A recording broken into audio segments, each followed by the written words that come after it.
Et maintenant, tous ceux qui le veulent peuvent savoir à quoi ressemble véritablement une espionne russe. Son nom de code, agent 90-60-90. Sa nouvelle mission, redorer l'image des services secrets du Kremlin. Ses armes, son corps et une légende que lui construisent soigneusement les autorités russes. Comment une jolie rousse, agent infiltrée aux États-Unis depuis 10 ans, est-elle devenue une vedette de retour à Moscou? Pourquoi Vladimir Poutine l'a-t-il transformée en super-héroïne nationale? Il y a 8 mois, la James Bond Girl n'est encore qu'Anna Chapman, 28 ans, jeune businesswoman qui raconte sur sa page Facebook le bonheur de vivre à Manhattan. Je n'ai jamais rencontré, nulle part dans ma vie, autant de gens de qualité comme ici, à New York. Une communauté de gens aussi forte et aussi intelligente, je n'ai vraiment vu ça qu'ici. Mais le 27 juin dernier, le masque tombe. Le FBI lance une vaste opération dans la région de New York. La flamboyante Anna Chapman est arrêtée et avec elle, 9 autres agents russes. Les relations se tendent entre Washington et Moscou, mais les deux pays veulent éviter une crise diplomatique. Alors comme aux plus belles heures de la guerre froide, les 10 espions sont échangés contre 4 scientifiques russes à la solde des Américains. Tout le monde pense avoir fait une bonne affaire et Vladimir Poutine, l'ancien maître espion, glorifie ses protégés à leur retour. C'est un destin très lourd à porter. Imaginez-vous, il faut apprendre la langue au niveau de la langue natale. Penser, agir dans cette langue. Remplir la mission attribuée dans l'intérêt de la patrie sans faiblir. Pendant des années et des années à l'étranger. De vrais professionnels pour Vladimir Poutine. Pourtant aujourd'hui, côté américain, la version d'une Anna Chapman, agent infiltré, prête à sourire. Retour à Manhattan, le territoire de l'agent spécial Chapman. D'après le FBI, elle avait ses habitudes dans ce café et cette librairie où elle se serait servi des ordinateurs en libre accès pour transmettre des informations confidentielles.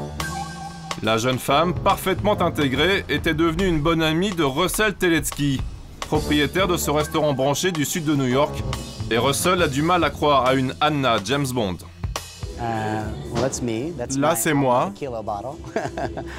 Là, c'est ma femme. Et voilà Anna. Et là, mon fils. Là, elle fait vraiment espionne. Elle était une très bonne amie. Mais jamais elle ne m'a demandé de lui faire rencontrer quelqu'un. Vraiment, vraiment jamais. Quelques heures plus tard, dans son restaurant transformé en discothèque, Russell clôt la discussion. On sortait plusieurs fois par semaine et c'était un de ses endroits favoris. Franchement, c'est pas un endroit pour espionner. Quelles infos vous voulez recueillir ici? Anna Chapman est l'héroïne de notre émission pour sa première interview à la télévision. Je vous demande d'accueillir Anna. Des spots des discothèques new-yorkaises à ceux de la télévision russe. Le 30 décembre dernier, Pierre Canal réalise le coup de l'année en Russie. Le pays attend des révélations, mais la nouvelle starlet entretient le mystère.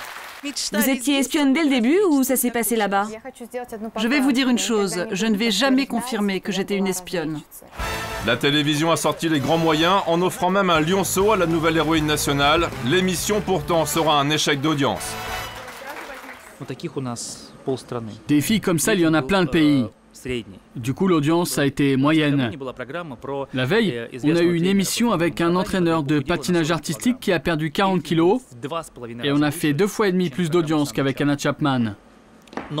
Par contre, le programme a été vendu dans 8 pays, parce qu'Anna Chapman se vend plus à l'étranger qu'en Russie. Ici, les gens ne s'intéressent pas vraiment à elle. Pourtant, le Chapman Business tourne à plein régime. Des séances photos pour les magazines masculins et une petite chaîne de télé lui a même offert une émission. Je m'appelle Anna Chapman. Les événements extraordinaires et les miracles. Je dévoile tous les secrets. Elle demande jusqu'à 15 000 € par interview, un plan média cornaqué par le Kremlin qui a oublié un détail dans un pays bercé par les histoires d'espionnage, travailler la crédibilité de sa super Anna. Rendez-vous dans une banlieue du sud de Moscou. C'est dans cette cité que vit un retraité discret pas tout à fait comme les autres. Igor Nikolaïevitch Prelin, ancien colonel du KGB, 30 années au service du Kremlin. Ma couverture officielle, c'était d'être diplomate. Mais mon vrai travail, c'était l'espionnage.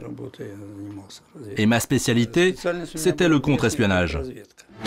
Un vrai physique à la James Bond pour ce super agent de la guerre froide, persuadé qu'Anna Chapman n'est qu'un ersatz d'espion. Elle a étudié à l'université, puis elle a quitté la Russie et s'est mariée alors qu'elle avait 20 ans, avec un Anglais.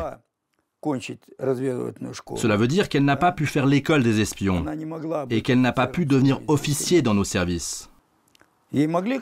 Au mieux, elle a pu recevoir une formation de débutant. Et puis, d'après ce que je sais par mes amis, une fois aux États-Unis, elle n'a pas pu avoir accès à des informations importantes auprès de gens haut placés. Rejeté par le monde du renseignement, boudé par les téléspectateurs russes, le feuilleton Anna Chapman aurait dû prendre fin. Pourtant, le Kremlin l'a propulsé en politique.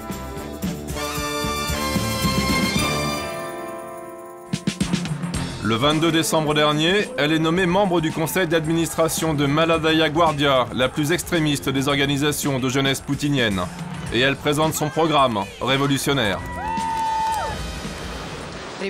Les amis, changeons le pays, en commençant par nous changer nous-mêmes. Soyez heureux. Au siège du mouvement, pas très accueillant pour les caméras occidentales, une porte-parole commente à mots pesés l'arrivée de l'espionne de Poutine dans l'organisation. C'est Poutine qui a imposé Anna Chapman dans le parti? Il faut lui demander à lui. Mais vous savez qu'il l'a reçue, qu'ils ont bu le thé ensemble et qu'elle lui a même chanté une chanson patriotique. Après, on ne sait pas. Est-ce qu'elle fera une carrière comme députée, sénatrice ou à un autre poste? Je pense que quand ce sera décidé, nous l'apprendrons. À la recherche d'un nouveau souffle auprès de l'opinion, le Kremlin joue donc la carte Sexy Chapman. Mais les politologues moscovites doutent de l'efficacité de ce choix. Ce n'est vraiment pas clair. Quel est le but poursuivi par les autorités, ce qu'ils espèrent obtenir en faisant d'elle une vedette? L'opinion ici n'a aucun respect pour les politiciens et cette opinion ne va pas changer parce qu'une jeune femme sexy arrive parmi ces politiciens. Anna Chapman, espionne qui cache bien son jeu ou écran de fumée du Kremlin? Mystère. En tout cas, ses 9 autres collègues, expulsés en même temps qu'elle, ont eux disparu des écrans radars.